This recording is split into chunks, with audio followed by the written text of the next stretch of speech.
It's May 28, 1928, in Amsterdam, Netherlands, where on this day, inside a meeting room filled with football officials, a French administrator named Jules Rimet proposed an idea that sounded almost impossible. He proposed a tournament where the best nations on Earth would compete for one trophy, a true world championship. But at the time, this idea seemed ridiculous.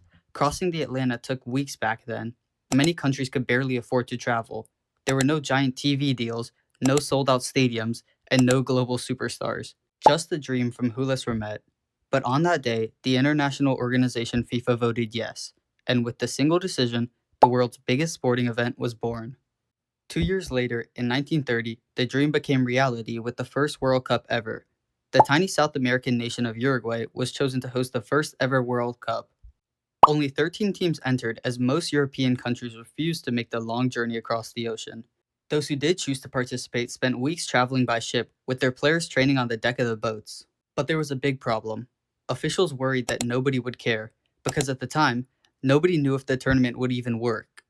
But on July 13th, 1930, the very first World Cup match kicked off.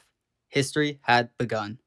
On July 30, 1930, Uruguay defeated Argentina 4-2 in the final. The host nation, Uruguay, became football's very first world champion. The trophy is called the Jules Rimet Trophy, named after the man whose impossible dream made everything possible. Nobody realized it yet, but the tournament was about to become far bigger than anyone had ever imagined. The year is 1934, and the second World Cup is hosted by Italy. Something's different though. Unlike the first tournament, teams now have to qualify to participate. Competition is tougher, crowds are larger, the event is growing rapidly. Italy ends up winning this World Cup on their home soil. 4 years later, France hosts the 1938 World Cup, where Italy win again. The future of the World Cup is looking bright. But then something bad happens. World War II erupts. The 1942 World Cup is cancelled.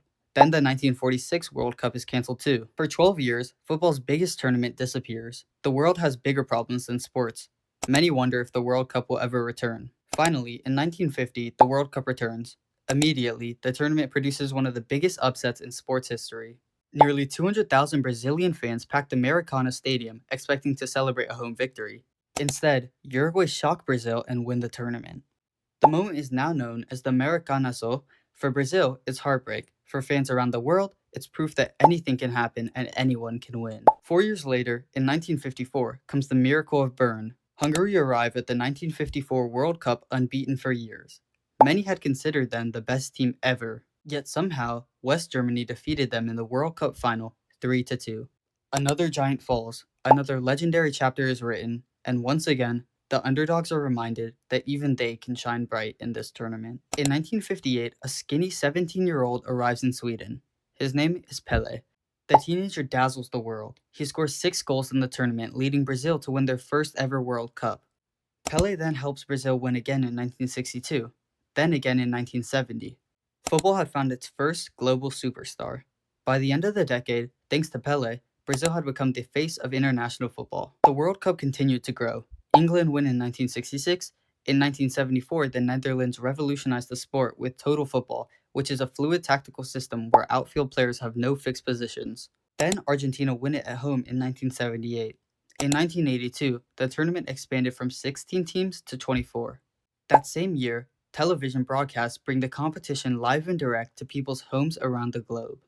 The audience grows from millions to hundreds of millions. Soon, billions are watching. Then comes Diego Maradona. The 1986 World Cup in Mexico becomes his masterpiece. Against England, he scores the controversial and famous Hand of God goal. Just minutes later, he dribbles past half the opposing team and scores what many still consider the greatest goal ever. Argentina wins the World Cup. Maradona becomes solidified as one of the GOATs of football. Now, the modern era arrives.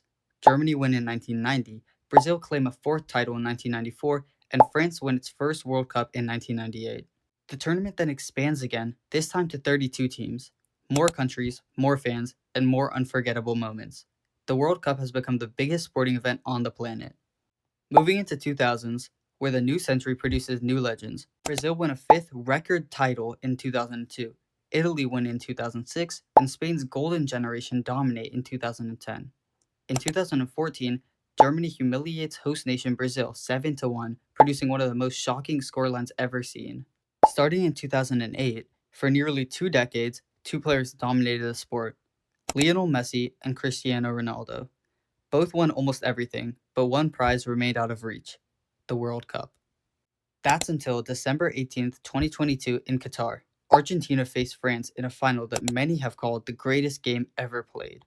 The game swung wildly back and forth: goals, drama, extra time, penalties. And finally, after years of heartbreak, Lionel Messi finally lifted the World Cup, the last missing piece of his career.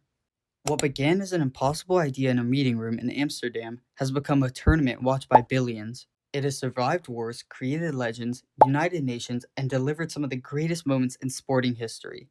Every 4 years, the world gathers again, not just to watch football, but to watch history be made. And that was the entire history of the World Cup. Please consider liking and subscribing if you enjoyed today's video. Click here to check out our other content, and we'll see you in the next one.